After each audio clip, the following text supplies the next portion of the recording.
High hello everyone, welcome back to my channel. मी Ashwini Ashu's lifestyle चॅनलमध्ये तुम्हा सगळ्यांचं मनापासून स्वागत करते. कालच मी हे स्टडी टेबल छान असं आवरून घेतलेलं होतं. काल यामध्ये ना थोडीसुद्धा जागा नव्हती, पण आज बघा ना एकदम छान स्पेशियस आणि मोकळं मोकळं दिसतंय.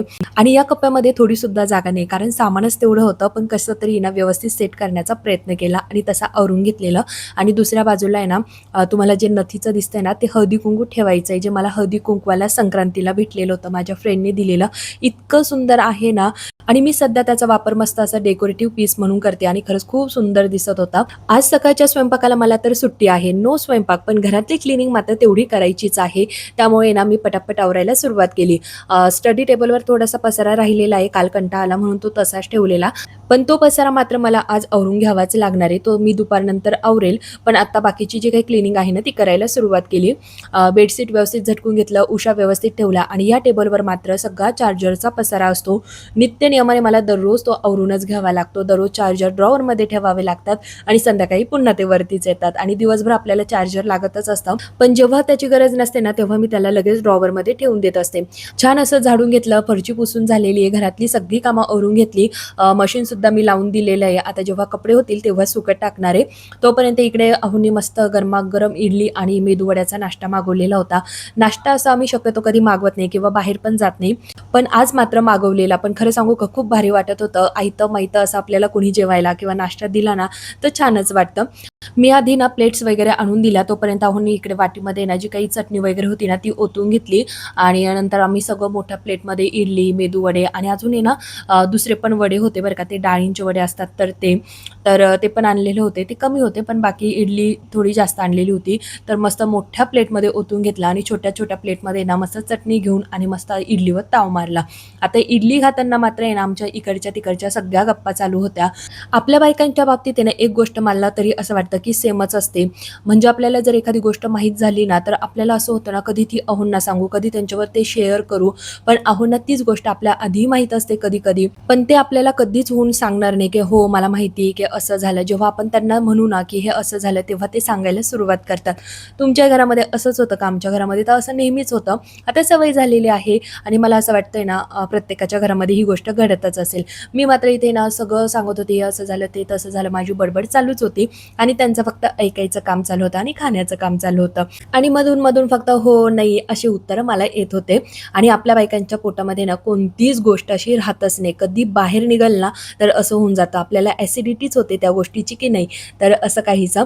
तर चला, इथे माझी बडबड चालू होती आणि इडली पण आम्ही खात होतो. पण श्लोकला मात्र इडली वगैरे काहीच खायची नव्हती, फक्त फोन बघत होता. आज घरी पप्पा आहे त्यामुळे मम्मी रागवणारच नाही हे त्याला चांगलंच माहिती होतं. त्यामुळे पप्पा जवळ बसून मस्त मोबाईल बघत होता आणि आम्ही मात्र इकडे गप्पा मारत मारत सगळी इडली फस्त केली.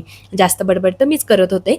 पण चला, त्यानंतर आम्ही बाहेर जाऊन आलो आणि संध्याकाळी आज आरूचं कम्प्युटर आलेलं होतं. जेव्हा आरू आजारी पडलेला होता ना त्याच्या आधीच त्याचं चाललं होतं की मला कम्प्युटर घ्यायचं आहे, कारण त्याच्या सगळ्या मित्रांकडे कम्प्युटर आहे आणि त्याच्याकडे नव्हतं. त्याचं खूप वेळा आम्हाला म्हणून झालेलं, पण आम्ही म्हणायचं तुला काही गरजच नाही आहे, जेव्हा गरज पडेल तेव्हा आपण तुला घेऊ. पण तो काही ऐकायला तयारच नव्हता. पण त्यानंतर तो आजारी झाला, त्याचं अपेंडिक्सचं ऑपरेट झालं हे तुम्हाला माहितीच आहे. आणि त्यावेळेला मात्र त्याने खूप मोठा चान्स मारून घेतला. ज्या दिवशी त्याचं ऑपरेट होतं ना त्याच्या आदल्या दिवशी मात्र त्याने आमच्याकडनं प्रॉमिस करून घेतलं की मी घरी आल्यानंतर तुम्ही मला कम्प्युटर घेऊन देणार. जेव्हा मुलं आजारी होतात ना त्यावेळेला आईवडील त्यांच्यासाठी काहीही करायला तयार असतात, फक्त त्यांना आपलं मूल सुखरूप पाहिजे असतं. तर कम्प्युटरची काय बात, आणि त्यातल्या त्यात आरूचं तर ऑपरेट होतं. आणि आम्ही ना तेव्हा त्याला ते प्रॉमिस दिलं की तू घरी आला की लगेच तुला मी कम्प्युटर घेऊन देऊ. घरी आल्यानंतर सुद्धा ना 1.5-2 महिने ना असेच गेले, त्याच्या आजारामध्ये गेले. त्याच्यानंतर कोणी भेटायला यायचं, लग्न कार्य होते, तर अशामध्येच गेले. आणि फायनली आता त्याचं कम्प्युटर घरी आलेलं आहे. आजकालची मुलं मात्र तेवढी चांगलीच हुशार आहे बरं का, कोणत्या वेळेला कोणती गोष्ट मागायची ना हे मात्र त्यांना चांगलं जमतं. आरूने पण मस्त फायदा घेतला आणि मस्त आज त्याचं कम्प्युटर घरी आलेलं आहे. आणि त्याच्या चेहऱ्यावर तर इतका आनंद झालेला होता. दिवसभर सगळ्या मित्रांना सांगून ठेवलेलं होतं की आज माझं संध्याकाळपर्यंत कम्प्युटर घरी येणार आहे. आणि त्याचे मित्रसुद्धा आलेले होते. आणि इथे ना मध्ये मध्ये येऊन बघायचा कसं आहे काय आणि पुन्हा त्याच्या मित्रांकडे जायचा. हे PC मात्र संध्याकाळच्या वेळेला आलं आणि त्यावेळेला मी इकडे देवांना दिवा लावून घेत होते. तुळशीला दिवा लावला, बाहेर पण दिवा लावून घेतला. घरामध्ये जर 2 मुलं असले ना तर भयंकर अवघड होऊन जातं. आता आरूला आम्ही PC घेतलेला आहे, पण श्लोकचं सुद्धा चालू होतं की मला पण कम्प्युटर पाहिजे. पण त्याला आम्ही ना छोटासा जो काही त्याच्या हातामध्ये तुम्हाला दिसतोय लॅपटॉप खेळणीमधला, तर तो घेऊन दिलेला आणि त्याला आम्ही ना दुपारीच घेऊन दिला बरं का. म्हणजे संध्याकाळच्या वेळेला जेव्हा हा पीसी येईल ना त्यावेळेला त्याचं रडगाणं नको, नाहीतर भयंकर रडगाणं होतं. दादालाच तुम्ही घेता, मला घेत नाही. दादालाच तुम्ही जास्त प्यार करतात, मला तर करतच नाही. मग रुसून बसायचं, फुगून बसायचं असंच चालतं. तुमच्या घरात चालतं का नक्की कमेंट करा. त्यामुळेच मी त्याला दुपारीच आहे ना त्याच्या हातातलं जे काही लॅपटॉप आहे ना तर ते घेऊन दिलेलं. पण तरीसुद्धा त्याचं इथे चालू होतं, मध्ये मध्ये येऊन बघायचा, दादाचं मोठं माझं छोटं असं त्याचं चालू होतं. पण आम्ही मात्र त्याच्याकडे अजिबात लक्ष देत नव्हतं. आमचीच कामं चालू होती. त्यांना इथे एक्सटेन्शन बोर्डची गरज पडत होती, तर घरामध्ये 2 होते, तर ते दोन्ही मी त्यांना दिले. त्यातलं एक चालू होतं आणि एक बंद होतं. पण म्हटलं चेक करून घ्या, जे चालू आहे ते तुम्ही वापरा.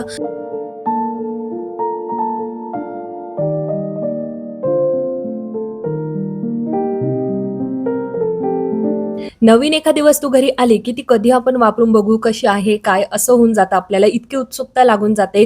तर मुलांचं काय होत असेल, मुलांना सुद्धा असं झालेलं होतं ना, कधी हे इन्स्टॉल करून देतील, कधी आम्ही ते पीसी चालू करून बघू, तर असं झालेलं होतं. दोघंही मुलं मध्ये मध्ये येऊन जायचे, बघून जायचे. आरूला तर इतका आनंद झालेला होता ना जो तुम्हाला त्याच्या चेहऱ्यावर दिसतोय, त्याचा असं झालेलं होतं ना कधी हा पीसी चालू करतील आणि कधी मी बघत बसेल, तर असं काहीसं त्याचं झालेलं होतं. ह्या बाजूला सगळा कचरा साचलेला होता, तो सगळा क्लीन करून घेतला. त्यानंतर स्वयंपाक वगैरे आवरला. तोपर्यंत आरुषने ना थोड्या वेळ पीसीवर गेम वगैरे बघितले, कसं आहे काय ते सगळं बघून घेतलं आणि त्यानंतर मग ड्रेस चेंज केला. म्हटलं चला आता नवीन वस्तू घरात आलेली आहे तर तिची पूजा झालीच पाहिजे आणि नंतर मी पीसीची छान अशी पूजा करून घेतली. आता आपल्या मराठी संस्कृतीमध्ये वस्तू छोटी असू द्या किंवा मोठी असू द्या, नवीन असली की घरात आणल्यावर तिची पूजा होतेच होते आणि नंतरच आपण ती वापरत असतो. आरूच्या पीसी जवळच श्लोकचं पण लॅपटॉप ठेवलं, त्याची पण पूजा करून घेणार आहे. कारण श्लोकचं चालू झालं की माझ्या लॅपटॉपची नाही करायची का, म्हटलं नाही, दोघांच्याही लॅपटॉपची आपल्याला पूजा करून घ्यायची आहे. तर इथे ना मी त्याच्या पण लॅपटॉपची छान हळदी कुंकू अक्षदा वाहून ना छान अशी पूजा केली, औक्षण करून घेतलं. दोघांच्या पीसीची, आरूच्या पीसी आणि श्लोकचं लॅपटॉप, तर दोघांची ना मस्त पूजा करून घेतली. आणि श्लोक तर बघा ना किती आनंदाने आणि कुतूहलाने बघतोय. जसं मी तुम्हाला सुरुवातीला सांगितलं, 2 मुलं जर घरात असले ना अवघड होऊन जातं. कोणाला कोणत्या गोष्टीचा राग येईल ना काहीही सांगता येत नाही. तसंच इथे पण आहे बरं का. त्यामुळेच आहे ना जेव्हा पण कधी आम्हाला जर मुलांना काही खेळणी असू द्या किंवा कोणती गोष्ट घ्यायची असले, कपडे सुद्धा बरं का, तरी ना आम्ही दोघांना सारखेच घेतो. याला जर एक घेतला तर त्यालाही एकच घ्यायचा असं आमचं असतं. एकाला घ्यायचं आणि एकाला नाही, मग आम्ही असं करतच नाही. कारण लगेच मुलांची भांडणं आणि हेवेदावे चालू होऊन जातात. त्यापेक्षा घेताना दोघांनाही सारखंच घ्यायचं. तर असंच आहे. तर इथे मी आरूचं औक्षण करून घेतलं, श्लोकचं पण छान असं औक्षण करून घेतलं. त्यानंतर आम्ही जेवणं करून घेतली. स्वयंपाक मी आधीच करून ठेवलेला होता. जेवण झाल्यानंतर भांडे आणि किचन क्लीन करून घेतला आणि नंतर म्हटलं चला आता काहीतरी काम करूया, कारण वेळ भरपूर होता. आज जरा लवकर जेवणं झाली आणि म्हणूनच म्हटलं चला मुलांच्या बुक्सला आहे ना कव्हर लावून घेऊया. एका दिवसामध्ये हे कव्हर लावायचं काम माझ्याकडनं तर अजिबात होणार नाहीये, कारण दोघांचे नोटबुक आहे, टेक्स्टबुक आहे, इतके सारे बुक्सला कव्हर लावायचे. म्हटलं आज अर्धे करूया, उद्या अर्धे करूया, सुरुवात तर करूया. म्हणून मी आज सुरुवात करायला घेतली. आरूच्या सगळ्या नोटबुक आणि टेक्स्टबुकला कव्हर लावून घेतल्या आणि त्याचबरोबर त्यावर नावं पण लिहून घेतली. आरूचं तर झालं, आता उद्या श्लोकच्या सगळ्या बुक्सला कव्हर लावून आणि नावं लिहून देणार आहे.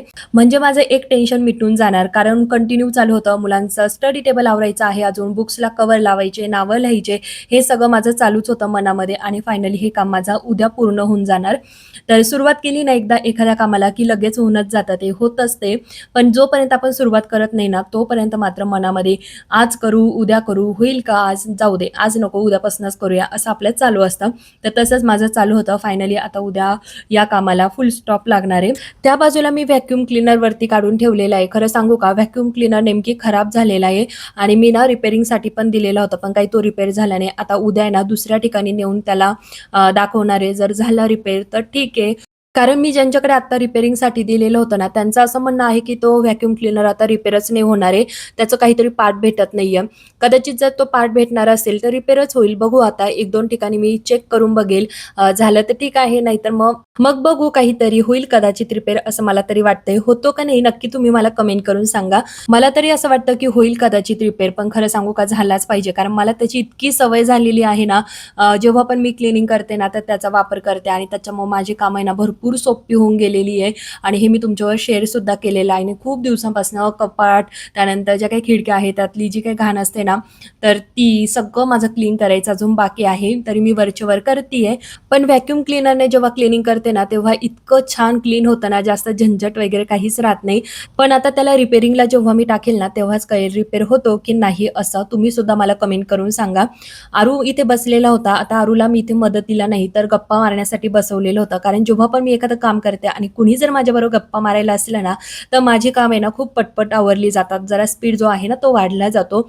म्हणून त्याला म्हटलं, "तू काही करू नको, पण इथे बसून राहा आणि माझ्याशी गप्पा मार." तर त्याच्याशी गप्पा मारत-मारत इथे मी ना सगळ्या बुक्सला मस्त कव्हर लावून त्यानंतर आहे ना, त्याच्यावर सगळे नावं लिहून घेतली आणि मध्ये-मध्ये करायला आमचा छोटासा श्लोक हा राहतोच.